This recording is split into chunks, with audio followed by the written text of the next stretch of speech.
Takže vítejte v další části unboxingu. Tentokrát budeme rozbalovat set, u kterého nevíte, co jsem si jako pořídil. Je to firma ACME. Ano, je to set tedy 3 vozů. A zde máte manuál, jak můžete třeba mu prostě nasadit doplňky, či kinematiku, můžete připojit do ní spřáhlo a má. Jsou tady 3 vozy.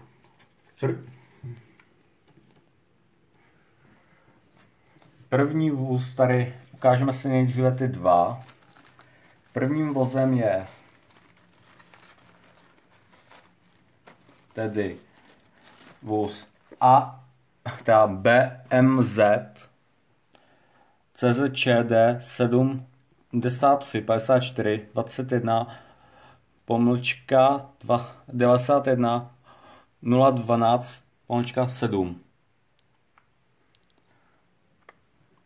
Jedná se o luxusní vůz s luxusním interiérem a detaily jsou na něm vidět na každém rohu.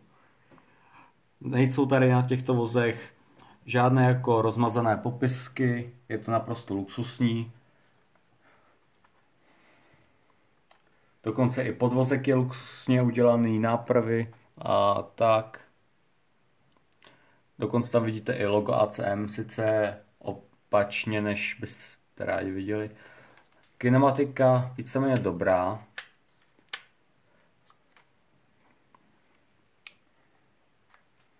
Druhá strana je víceméně stejná. Dokonce tady máte i tuhletu plošinku, kdybyste si chtěli hrát na realitu. Takže to je víceméně... Je to teda kupéčkovej vůz. Má tady klimatizaci, různé vychytávky. Je tam modrý interiér u této řady. Takže druhý vůz si ukazovat asi nebudem, protože víc jako nebudeme se ho podrobně rozebírat. Vezmu z rychlosti, je to vůz BMZ CZČD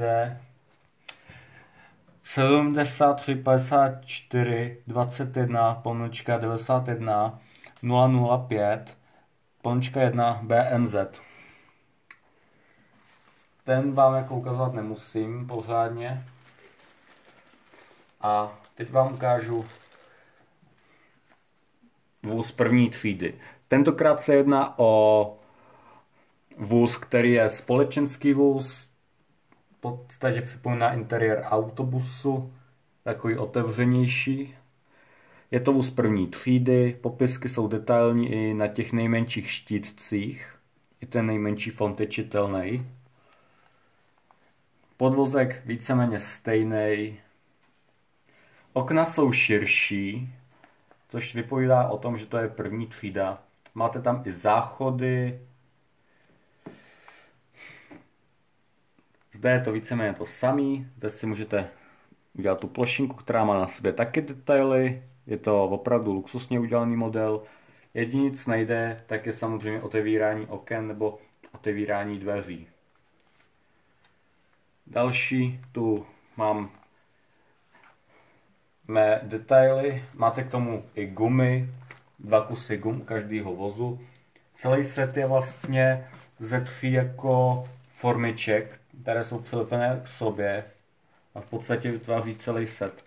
Máme tu jednak 2 spřáhla a doplňky jako hadičky na přední a zadní konec vlaku. Takže máte možnost si udělat to, že budete mít jednu soupravu, kterou nebudete rozpojovat. Spřáhla samozřejmě můžete mít vlastní, to je logický. No, to je standardní kinematika. A víceméně pod krabicí se nic nenachází. Je to víceméně jenom bílá krabice.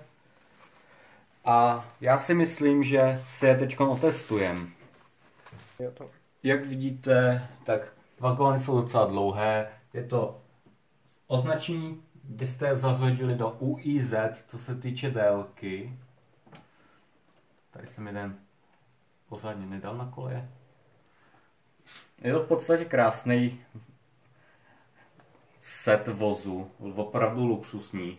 2 měsíce jsem si ho přál koupit. Je to klasický vozy vyrobené vagonkou Studenka, myslím. Akorát, že jsou původní byly červené, tyhle jsou v černé Nybird, druhé verzi s modrou střechou.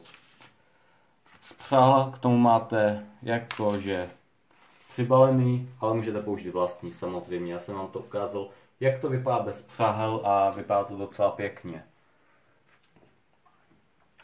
Takže je to víceméně všechno. Doufám, že se vám unboxing líbil a ohodnoťte to. Mám pro vás i Instagram a další jako svůj kanál náš kanál chci vlastně ještě rozvíjet, dávat do něj víc věcí než unboxingy, taky nějaké jako naučná videa a to je víceméně všechno. Děkuji, že jste se dívali a čau.